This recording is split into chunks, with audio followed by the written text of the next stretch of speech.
You are welcome to today's class.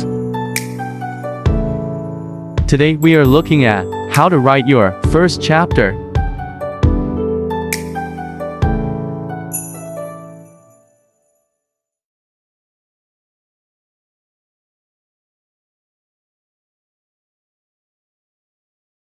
Writing the first chapter can be overwhelming, but it's also the most important step. It's your chance to hook readers right from the start. In this video, I am going to share with you some essential tips for structuring your first chapter, creating a hook, establishing your story, and leaving readers wanting more. This very tips has helped me over the years till date. I learned this from great authors and writers as I kept my head in their books. Step 1. Start with a strong hook. A hook is something that grabs the reader's attention from the very first sentence or paragraph. Examples of great hooks includes: start with an intriguing event, a surprising statement, or an unusual setting. Introduce an interesting question or conflict. Example: read a first line from a famous book, like 1984 by George Orwell. It was a bright cold day in April, and the clocks were striking 13. How to create a hook. Your first chapter should raise questions or introduce something unusual,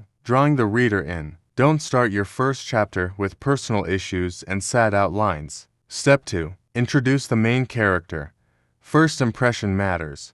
Introduce your protagonist in a way that makes the reader care about them. Show something about their personality, their situation, or their struggle. For instance, in one of my books I wrote for women, and I raised the concern that women need to be celebrated and appreciated even when they are wrong, backed with biblical evidence. This hook individuals to yearn for more in the book, especially women who does not know why they should be celebrated. Don't just describe their appearance. Focus on their emotions, thoughts, or actions. Mention a flaw or challenge that makes them human, whether it's vulnerability, a goal, or something they want to change.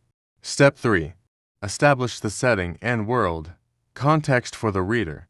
The first chapter is also an opportunity to ground your reader in the world of your write-up, whether it's fantasy, historical fiction, or a contemporary setting.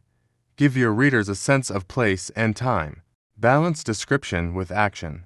Avoid long descriptive paragraphs. Instead, weave the setting into the narrative through the characters' interaction with their environment. Encourage viewers to introduce the world gradually, using subtle clues rather than info dumps. Example: in Harry Potter and the Philosopher's Stone, the ordinary world is described through Harry's experience of living under the stairs.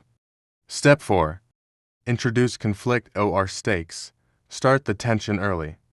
Every book needs some tension.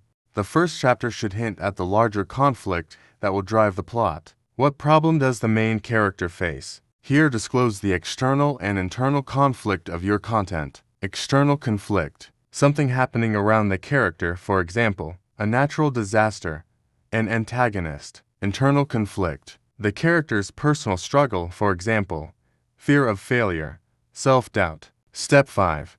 Leave the reader wanting more. End on a question or uncertainty.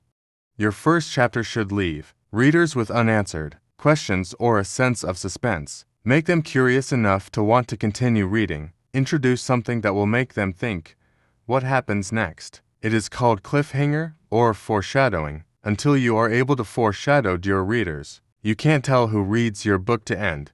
The common mistake you should avoid: information dumping. Avoid giving too much backstory or world building in the first chapter. Keep the focus on the immediate action or character only. Too slow or uneventful. Don't wait too long to introduce conflict or tension. Make sure something significant happens in the first chapter to keep the reader engaged and moving. Avoid complicated introductions. Don't introduce too many characters or subplots in the first chapter. Keep it focused on the protagonist and the initial conflict. Now, with this mystery, I charge you to go write that first chapter and share with us your progress in the comments section. Don't forget to subscribe for more writing tips and tricks. This is The Young Author. Only if I can grow, I don't need to be aged.